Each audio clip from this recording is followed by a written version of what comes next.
Assalamualaikum warahmatullahi wabarakatuh. Perkenalkan, nama saya Kelvin Eka Putra, NIM 2005106024. Pada hari ini saya akan mempresentasikan beberapa materi tentang telaah kurikulum dan perencanaan pembelajaran Pencesorkes. Baik, yang pertama itu menjadi guru pendidik jasmani, olahraga, dan kesehatan di abad 2021. Yang pertama, pendahuluan. Di era abad 21 ini, seluruh lingkup profesi menuntut adanya dedikasi dan kualitas kerja yang lebih sempurna, sehingga dapat dipertanggungjawabkan secara penuh pada organisasi, profesi, dan masyarakat luas. Pembelajaran PJOK merupakan proses pendidikan yang kompleks melalui medium aktivitas fisik yang fokus pada pencapaian seluruh ranah tujuan belajar yang terdiri dari ranah kognitif, afektif, dan psikomotor. Secara simultan dikembangkan dalam sebuah rancangan belajar yang berkualitas. Kedua, pembahasan. A. Karakteristik pembelajaran PJOK. PJOK bertujuan untuk mengembangkan aspek kebugaran jasmani, keterampilan gerak, keterampilan kritis, keterampilan sosial, emosional, etika moral, dan aspek pola hidup sehat. Hakikat Pencesorkes sebenarnya tercipta dari sebuah rancangan pembelajaran yang berorientasi pada gerak, permainan, dan olahraga. Melalui karakteristik pembelajarannya, menuntut guru Pencesorkes untuk selalu mempersiapkan diri dengan meningkatkan kemampuan teoritis maupun praktis. Profesionalisme guru Pencesorkes menjadi sebuah keniscayaan. Yang B. Karakteristik peserta didik abad 21. Situasi abad 21 seringkali diidentikan dengan masyarakat informasi yang ditandai oleh munculnya fenomena masyarakat digital. Karakteristik peserta didik abad 21 dalam proses pembelajaran berbeda dengan karakteristik peserta didik zaman dahulu. Zaman dahulu peserta didik praktis hanya memiliki peluang belajar pada lembaga sekolah, tetapi sekarang sumber belajar ada di mana-mana, bahkan terbawa di kemana-mana. Yang C. Keterampilan abad 21.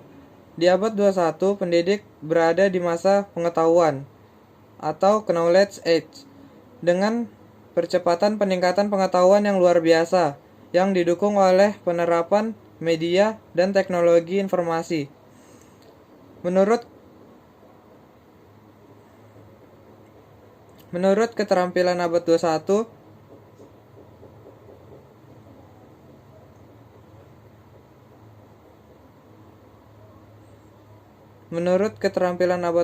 terdiri dari 1. Keterampilan hidup dan berkarir atau life and career skill. Yang kedua, keterampilan belajar dan berinovasi atau learning and innovation skill. Yang ketiga, keterampilan media teknologi dan informasi atau information media and technology skill. Yang E. Peningkatan profesionalisme guru PJOK. Sebenarnya, peningkatan profesionalisme guru PJOK ditentukan oleh guru itu sendiri. Jika seorang guru ingin mengembangkan profesionalismenya, ada beberapa hal yang perlu diperhatikan, yaitu memahami standar tuntutan profesi guru, mencapai kualifikasi dan kompetensi yang dipersyaratkan, membangun kesejawatan melalui organisasi keilmuan dan organisasi profesi, mengembangkan etos kerja yang mengutamakan pelayanan bermutu tinggi. Yang terakhir, mengadopsi inovasi dan mengembangkan kreativitas. Berikutnya F. Profesionalisme guru PJOK. Profesionalisme berasal dari kata profession, yang berarti pekerja. Profession mengandung arti yang sama dengan kata occupation, atau pekerja yang memerlukan keahlian yang diperoleh melalui pendidikan atau latihan. Berdasarkan UU tentang guru dan dosen pasal 7, dinyatakan bahwa prinsip-prinsip profesionalisme adalah A. Memiliki bakat, minat, panggilan jiwa, dan idealisme. Yang B. Memiliki komitmen untuk meningkatkan mutu pendidikan, keimanan, ketakwaan, dan akhlak mulia. Yang C. Memiliki kualifikasi akademik dan latar belakang pendidik sesuai dengan bidang tugas. Yang D. Memiliki kompetensi yang diperlukan sesuai dengan bidang tugas. Yang E memiliki tanggung jawab atas pelaksanaan tugas keprofesionalan. Yang terakhir penutup, upaya yang dapat dilakukan untuk menjadi guru PJOK abad 21 adalah 1. Memahami standar tuntutan profesi yang ada. Yang kedua, mencapai kualifikasi dan kompetensi yang dipersyaratkan. Yang ketiga, memahami karakteristik pembelajaran PJOK. Yang keempat, memahami karakteristik guru abad 21. Dan masih banyak hal-hal yang dapat dilakukan untuk menjadi guru PJOK abad 21. Materi yang kedua, transformasi nilai melalui pembelajaran pendidikan jasmani dalam pembentukan karakter siswa abad 21. Yang pertama, pendahuluan. Degradasi moral dan sosial melanda dunia pendidikan yang sebagian besar peserta didiknya adalah remaja dan generasi muda. Setiap individu akan selalu mengalami proses belajar selama hidupnya. Kegiatan belajar akan terhenti ketika proses itu sendiri telah berhenti.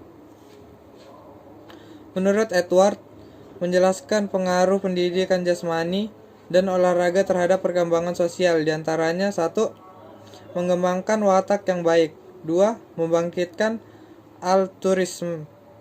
Yang ketiga, membangkitkan kendali diri dan kontrol sosial. Yang keempat, mengembangkan ketabahan. Yang kelima, mempersiapkan olahragawan memasuki kehidupan. Kedua, ada metode penelitian. Pada makalah ini diterapkan metode kualitatif dengan metode analisis. Isi penelitian ini mengkaji berbagai informasi tekstual sebagai data dan mengelaborasinya dengan pengalaman empiris. Yang ketiga, hasil dan pembahasan. Bagian ini menjelaskan transformasi nilai karakter dalam pembelajaran pendidikan jasmani. Pendidikan karakter mutlak diperlukan dan dilaksanakan pada abad 21 sebagai langkah kuratif dan patologi sosial di masyarakat. Namun, langkah preventif guna pembentukan karakter baik atau good character dari setiap peserta didik belum efektif digunakan dalam pendidikan karakter. Penguatan pendidikan karakter pada anak-anak usia sekolah pada semua jenjang untuk memperkuat nilai-nilai moral, akhlak, dan kepribadian peserta didik dengan memperkuat pendidikan karakter yang terintegrasi ke dalam mata pelajaran. Menurut Darmiati Zugdi tahun 2011 nomor 35 yaitu 1. Pendidikan jasmani dan olahraga dapat membangun keberanian. Melalui kegiatan pendidikan jasmani dan olahraga selalu penuh tantangan baik dalam latihan maupun ketika bertanding. Kedua, pendidikan jasmani dan olahraga dapat memperkuat keimanan. Iman adalah sebuah bentuk kedekatan individu dengan Tuhannya. Dalam pendidikan jasmani dan olahraga, proses untuk memperkuat keimanan selalu dilakukan. Yang ketiga, jasmani dan olahraga dapat memacu sifat kerja keras. Dan masih ada beberapa lagi yang lainnya. Berikutnya ada daftar beberapa karakter dalam mata pelajaran pendidikan jasmani menurut Kemdiknas tahun 2010 nomor 3. Yang pertama itu ada nilai karakter dalam hubungan dengan Tuhan atau religius. Yang kedua jujur, 3 bertanggung jawab, 4 bergaya hidup sehat, yang kelima disiplin, keenam kerja keras, ketujuh percaya diri, ke-8 berjiwa wirausaha, ke-9 berpikir logis, kritis, kreatif, dan inovatif, yang ke-10 ada mandiri, dan masih ada banyak yang lainnya. Yang terakhir, kesimpulan. Pendidikan jasmani sebagai wahana dalam mencapai tujuan pendidikan nasional, memiliki peranan yang strategis sebagai alat pendidikan dan sarana habituasi penanaman nilai-nilai yang terkandung di dalam pendidikan jasmani. Karakter dan nilai-nilai moral yang diyakini terkandung dalam aktivitas jasmani dan olahraga tidak dengan sendirinya terinternalisasi dan terproyeksi dalam kehidupan sehari-hari dari pelaku atau partisipan aktivitas jasmani dan olahraga tersebut, melainkan nilai moral yang telah dipilih harus diorganisasikan dikonstruksi, dan ditransformasikan ke dalam struktur dasar penalaran individu yang berpartisipasi di dalamnya. Materi ketiga yang saya ambil adalah optimalisasi keterampilan pembelajaran abad 21 dalam proses pembelajaran guru MTS Masratul Muta'alimin, Banten. Yang pertama, pendahuluan. Abad 21 disebut juga dengan abad revolusi industri 4.0. Abad perkembangan ilmu, pengetahuan, dan teknologi yang begitu cepat. Perkembangan ilmu pengetahuan yang begitu cepat menuntut siswa harus mampu beradaptasi dan mengikuti perkembangan tersebut. UNESCO telah membuat 4 pilar pendidikan untuk menghadapi abad 21, yaitu 1. Learning to how, atau belajar untuk mengetahui. Yang kedua, learning to do, atau belajar untuk dilakukan. Yang ketiga, learning to be, atau belajar untuk mengaktualisasikan diri sebagai individu mandiri yang berkepribadian.